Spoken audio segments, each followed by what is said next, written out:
this entire setup here, this is my bottom end. This outside piece here is actually a battery caddy that I made, and I made it so that I could move around this battery. This battery weighs, I think, about 75 pounds. And so I made this battery caddy. It's just out of some building material. I got it at Home Depot, just really thin, you know, shelving and so on. I ended up getting this at Home Depot. I think it was like $10 for an 8-foot piece. But I made a custom battery caddy out of it. And it's on caster wheels. You know, it's a couple bucks for each caster wheel, not that much. It allows me to move this battery around if needed. And, you know, I can move it closer to my fridge, you know, whatever. So I got the ability to move it around. But underneath here, I know it's probably hard to see on camera, it's a little dark, but underneath here is a VMAX Tanks 125 amp hour solar battery. It's an SLR 125. I picked this up on Amazon. Now, it wasn't Prime, but believe it or not, it was free shipping from Amazon for $268 is what I paid for it. It took 3 days for them to bring it here, and it was free shipping. And believe it or not, UPS, when they delivered it, the guy, he was hauling it up the stairs. I could hear him, and he's like, you know, sweating, and he's like, oh man, you know, how much did you pay to ship this? And I said, nothing. And he looked at me like I was crazy. And I could not believe free shipping on something that was 80 pounds. So, one steal. And I checked today, and they're still going for that much. Now, I did have another one of these on order, but unfortunately, I had to cancel the order for an emergency purpose that I actually had with a family. So I couldn't buy it. But I'm definitely planning on getting another one. But this battery, it's 125 amp hours, and that's just amazing. I'm actually going to do another video on the specifics of this battery, how to charge, and different types of batteries. But this is a deep cycle AGM battery, absorbent glass matte. So it's considered to be one of the best, or if not the best, type of battery for solar, renewable energy, wind, etc. So I'm glad that I made the investment in this battery. And anyway, so really nice battery. It's definitely held up to its reputation. I do not discharge it more than 20%, so I've always got at least 80% on the battery.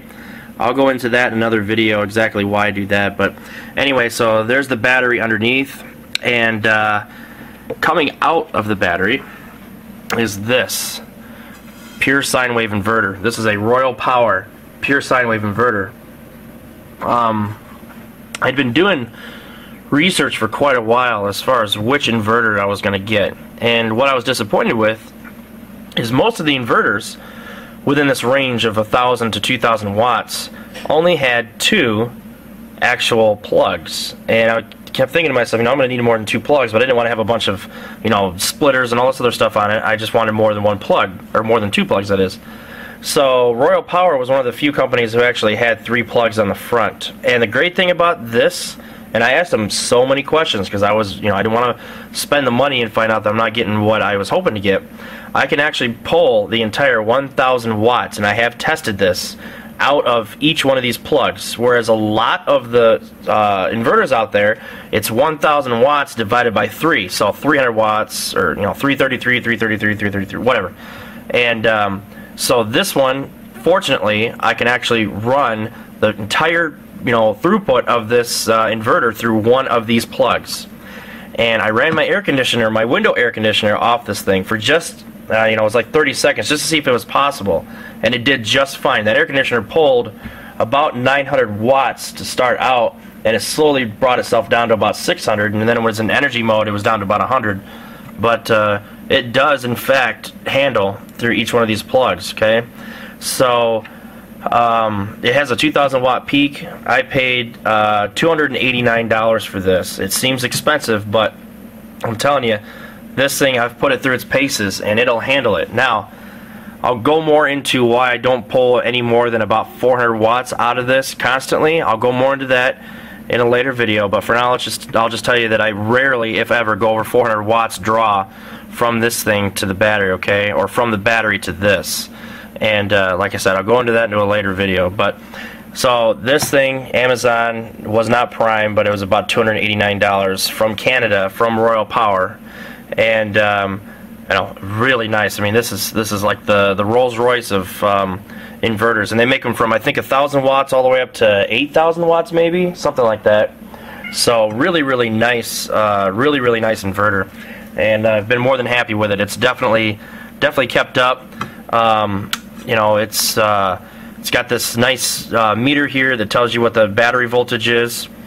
Tells you how many watts you're actually drawing from the battery, or how many watts you're sending to these plugs. So if you got something plugged in, it'll show you. And I usually just keep it on battery voltage. But really nice.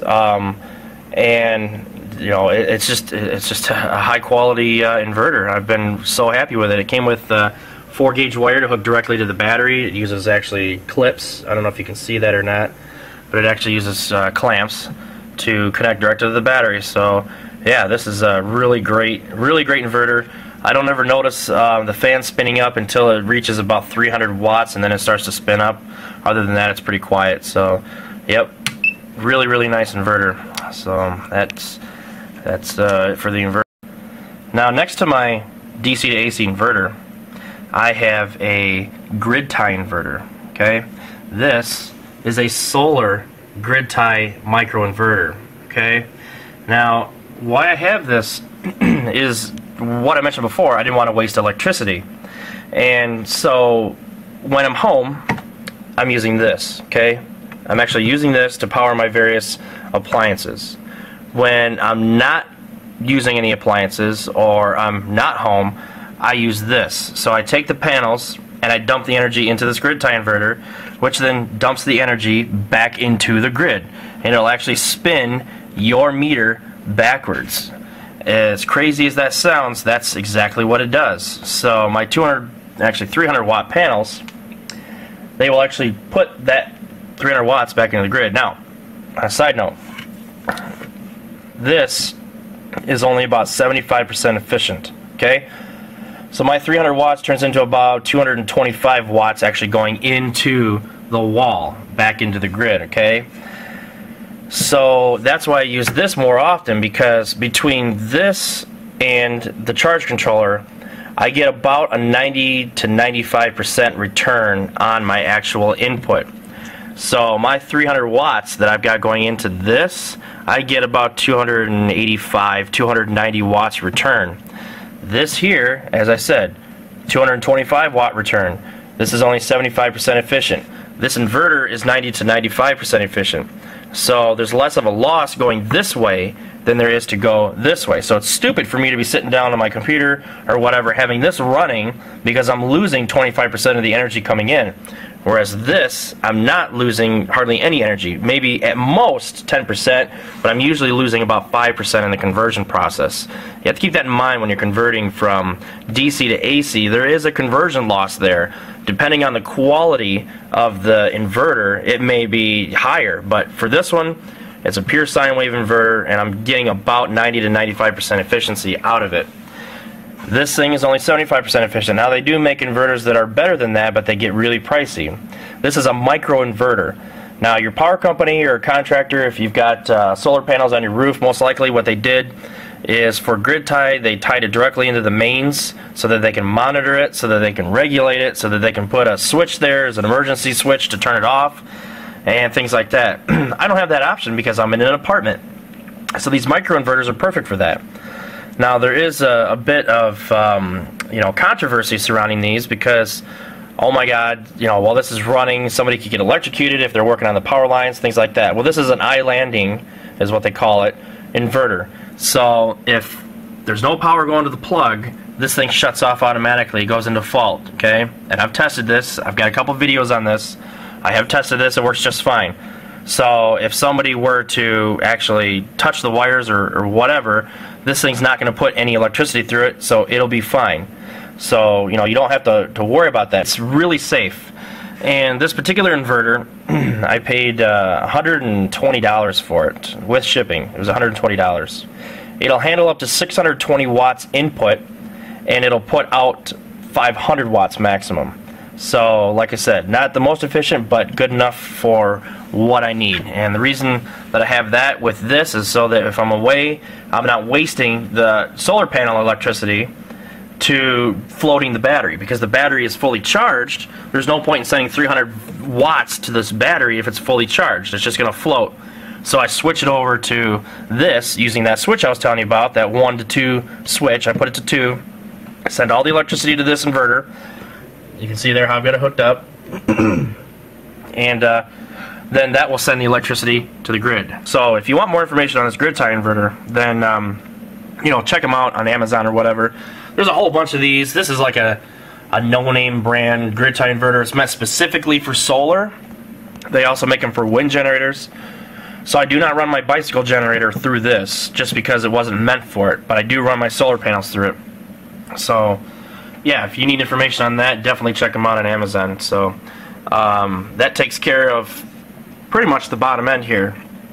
I don't think I left anything out. So all the cables right up to the box, and that's it. Okay, so I have a video on this bicycle generator. It's actually kind of bleak because I was trying to explain the fact that if you are looking for a way to save money on your electricity bill, building a bicycle generator is not really the way to go, because it requires so many pieces. You need a battery, you need the inverter to go from the battery unless you're powering DC equipment. You know, you need the charge controller. I mean, there's just stuff adds up. You know, you're looking at well over $1,000 worth of equipment to save, you know, $10, $15 a month in electricity, if that's, you know, even that. I mean, that's best case scenario. So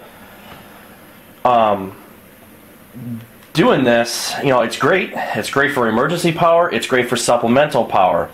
I'm estimating that I'm putting in, between the wife and I, probably about, on average, 16 to 18 amps DC per day from this bike.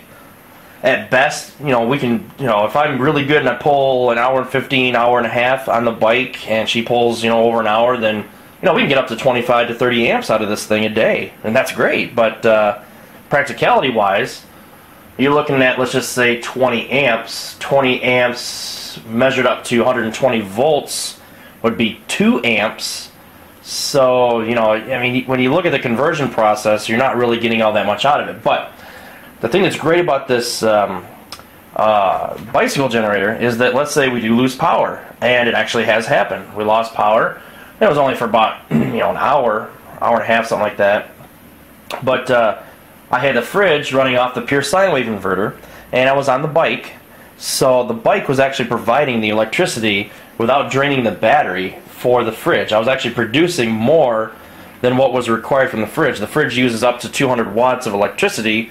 I was generating closer to 250 watts, so I was able to maintain the fridge, maintain the battery, all on foot power. That's great. That's great emergency power, especially if it's at night. You know, if it's at night, you don't have any solar power whatsoever going in, and you don't have any wind generators, then this thing is great to have, because it was actually able to keep my fridge cold. You know, granted, it was only an hour and a half, but, you know, on extended periods of outages, you know, this is a great emergency backup.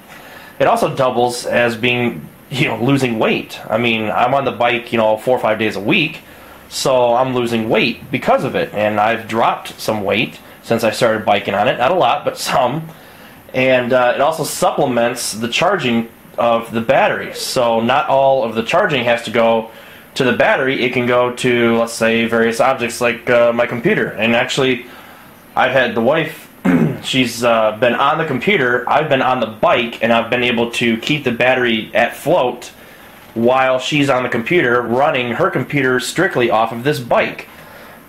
So yes, it does have its advantages, but if you're thinking that this bicycle generator is going to replace your energy needs, it's not even close. But this is a supplement to my entire system. If you already have an off-grid setup, you got solar panels, you got a battery, etc., etc., doing this is a great way to supplement. But if you invest all the money into your off-grid setup just so you can have this bicycle generator, and that's the only thing you're going to be using to generate power, it is not practical. But anyways, let's go ahead and go over all the individual parts to this, okay? I got a standard mountain bike here. It's 21 speed. It's just a regular old mountain bike. There's nothing special about it. The only thing I did to it is I got an extra comfortable seat because I knew I was going to be on it for a while. So I just picked up an extra seat. I think it was like $15 for that seat. The bike itself I actually bought years back. It had been sitting out on the deck rusting. So I decided to put it to good use, but I think I paid about $50 for the bike. You can get any bike really cheap now, Craigslist, whatever. Doesn't have to be special, but I always keep it in top gear, so it's always in gear 21. So it spins the wheel as quick as possible, or at least as much as possible.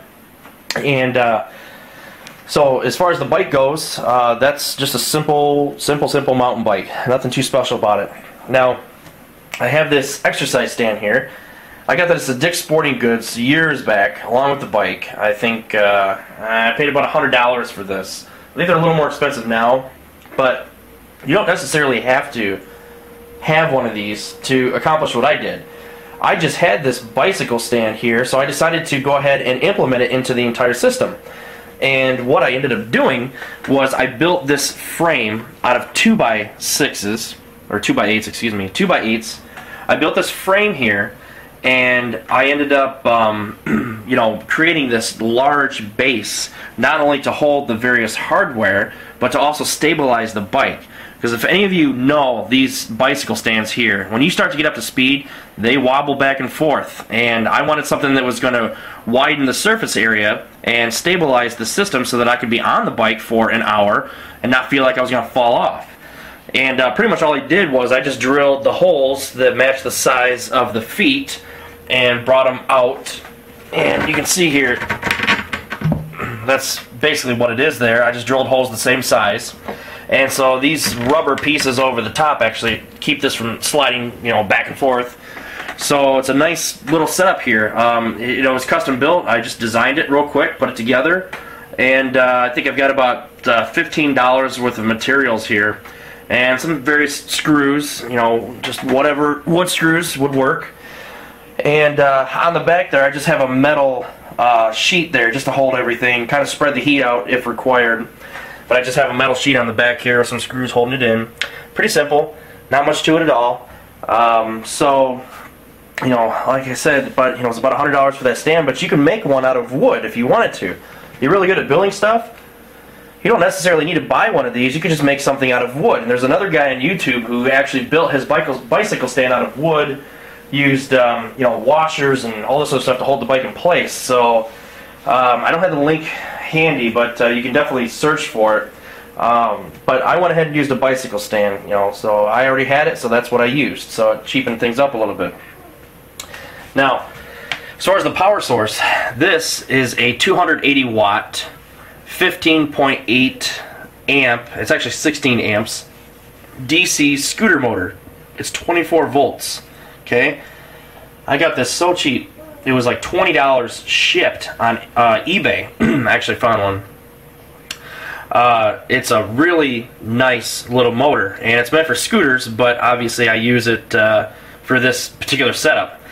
To get it to work, I had to get an overdrive pulley, and I can't remember the website that I got this from, but all you have to do is search for overdrive pulleys. But it's a V-belt pulley. And it essentially takes the inner diameter of the shaft that's coming out of the motor and converts it to a 3.05 inch diameter pulley. And it's a V-belt pulley, so that's the groove that's on the inside. It's meant to take a V-belt, okay? And that's attached to the end of the motor. And to turn it, I have this adjustable V-belt that I got off of Harbor Freight. It is a standard V-belt. It's adjustable link belt, so I can take any one of these links out to adjust tension if needed, which I don't, obviously I don't need to. It's really tight, so no problem there. But I went ahead and got, I think I got 10 feet worth. I think they come in 5 or 6 feet packs, I can't remember. But I paid about $50 for the belt. Sounds expensive, but I decided I wanted to go with a link belt rather than measure out a specific size belt, because you can actually get a rubber V-belt for much cheaper, an automotive V-belt or whatever, for much cheaper than I paid for this link belt. But after a while, the belts stretch, they crack, and they cause all sorts of problems. So I wanted something that I was going to be able to adjust over time. So that's why I decided to go with this adjustable link belt. And it basically just goes into the wheel well, or this inner side of the tire, or actually the wheel. And on the inside there I actually have electrical tape, and that's to prevent the spokes from the inside there from actually poking this belt. I don't want the belt to get damaged, so I have about 6 layers of electrical tape underneath there, and I check it about once a month. You can see there, I check it about once a month to make sure that nothing's poking through to damage this belt. Not only that, but it also adds grip. The rubber, excuse me, the vinyl from the electrical tape actually provides more grip than it would be if it's just running off the wheel. So that's, you know, that covers the actual drive belt. And then the positive side of the DC scooter motor, I've got this blocking diode. This blocking diode is here to prevent the electricity from flowing back to this motor, because this is actually connected to the entire system, my box, my entire box. So the solar panels, if I didn't have this blocking diode here, the electricity would actually, from the solar panels, would be flowing in through here and spinning this motor. The electricity from the battery would be flowing through here and spinning this motor. So to prevent that from happening, I have a 45 amp blocking diode right here. The electricity is only allowed to go through here and head in one direction, so it cannot go backwards. If you do not have a blocking diode, you'll find out real quick when this thing spins up real fast, especially when you have it hooked up to a deep cycle battery. But so this is required, and I have this heat sink that just came with it. I haven't noticed it ever get really that hot. It's gotten warm a couple times, but I've never noticed it get hot. So I just have this this heat sink on here that came with it. I got it on eBay, I think, for about 15 bucks. You know, not too bad a price. And then I've got it sitting on this L bracket right here and mounted inside here like that. Real simple. And then the wire runs to this 25 amp AGU fuse. This is like SOSH, I think, or I don't know how you pronounce it, but it's an E2 AGU fuse holder. About $10 for the fuse holder. I got a pack of 5 of those fuses, which I mentioned before, for a couple bucks. It's a 25 amp fuse. Seems kind of redundant when I've already got a 25 amp fuse on the charge controller, but I just wanted to make sure that if something shorted out in this motor, this is going to catch it. So this will prevent anything from happening over on this side. It's just an extra step of precaution, okay? And then I've got that running into the wall, which actually runs to the other side of the wall, so the wire comes in down there and runs up to the box. And that's it. It's simple as that. Oh, let's see. And materials just for this, I probably myself have about maybe a little over $100 worth of materials here to put this together. But I already had the bike. I already had the bicycle stand. So I had to buy the belt, the motor, the blocking diode, the materials for the stand, and the fuse and fuse holder, plus some wire, which I got 2 spools of 25 feet wire from Home Depot. I think it was like $30, $35, something like that. So yeah, I had most of the material, so it was cheap for me to put this together. But in your case, if you don't have anything to start with, then you may actually have to spend more money. But I would not go the route of building a bicycle generator just to try to save money on your electric bill, because it's very impractical. You'd have to bike a lot, and it's, you know, it's only good for like emergency and supplemental power, emergency backup power, or to kind of supplement your electricity. For me, it, you know, doubles as a weight loss object, you know, so it's a win-win for me. It really is. It's just perfect. So hopefully, I know this is a long video, and I'm really sorry, but I wanted to go into the real details as far as what I have in this entire system, so that you have a really good idea of what I've got going on here. Now I do have a third solar panel in the master bedroom, and I've got a bunch of video footage of that I've recorded, putting it in the master bedroom, so I will get that video edited and uploaded. So anyway, that's pretty much covers the entire setup on the inside, and I'm gonna go outside real quick and show you what it looks like outside with the solar. It is September 16th, and the trees are already starting to turn different colors. Won't be long and this will look really nice. But anyway, standing outside, I've already got a video on this, but I just wanted to add this for you know, completion. Here's my 2 polycrystalline grape solar 100 watt panels, and right now they're not getting direct sunlight, as you can see, but I'm still generating about an amp between the two, approximately 1 amp. And they run through, I've got a small Y here for positive and negative. They just run together into this to make 12 volts. It runs down through this 10 gauge wire here, and that runs into the wall. So I actually have another video on building this stand, so you can check that out. But during the sunlight hours I'm generating over 10 amps, and that is quite a bit. In the future I'm actually going to be adding 2 more panels. I'm going to turn them so that they are vertical instead of horizontal, and I'm going to make a stand that'll hold 4 panels. That's not going to be until probably closer to springtime, but it's definitely going to be my expansion for this. So this is what is actually charging my battery right now, these 2 panels. Alrighty, so you can see here, it looks like I'm getting about an amp, just a tad over an amp coming in. The voltage is rising. However, I have a load, a small load that is, on the system. I'm actually charging my phone on solar. The inverter is on. The only thing I have plugged in is this this charger. It's charging my phone. This inverter actually consumes about 1 amp per hour. That's 1 DC amps per hour of use. Even when it's not doing anything, it's still consuming about an amp to make the conversion. So I'm generating just a little over an amp, which is enough to keep the inverter running and is enough to charge this phone and bring the battery voltage up. So real soon here you will real soon here you'll hear a click, and that's essentially the charge controller is going to bring the battery out of charge. It's going to go to a divert, okay? And I don't have anything on the divert, as you already saw. Should be real quick here. There it goes. Alright, so see how fast the voltage drops because there is a draw on it. Now it clicks back on. Now it's going to start bringing it back up. If I didn't have a draw on it, it would bring it up a lot faster, but because I do have a small draw on it, it's going to take it a little while longer to bring it up. Now, you don't really want to just have this thing floating all the time, float, float, float. You really want to put it through its paces. And I only bring it down 20%. I try to do that once a day. If I bring it down 20%, the battery, I should get around 3,000 to 4,000 cycles out of the battery. If I bring it down 50%, I'll get about, about 1,200 to 1,500 cycles out of the battery. So I never bring it down below 80%, or around 12.8 volts.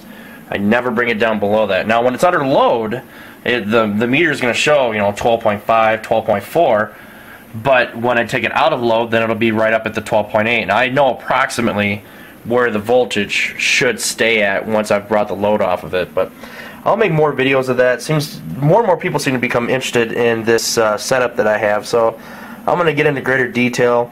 I know a lot of you out there really like my Grand Prix videos, so I'll keep doing those, but as winter approaches there's less I can work on for my car, so I'm switching over to more of these. But so yeah, anyway, I know this video was really long, I know it, over an hour, but I really wanted to get some details on my entire setup. I am going to expand it.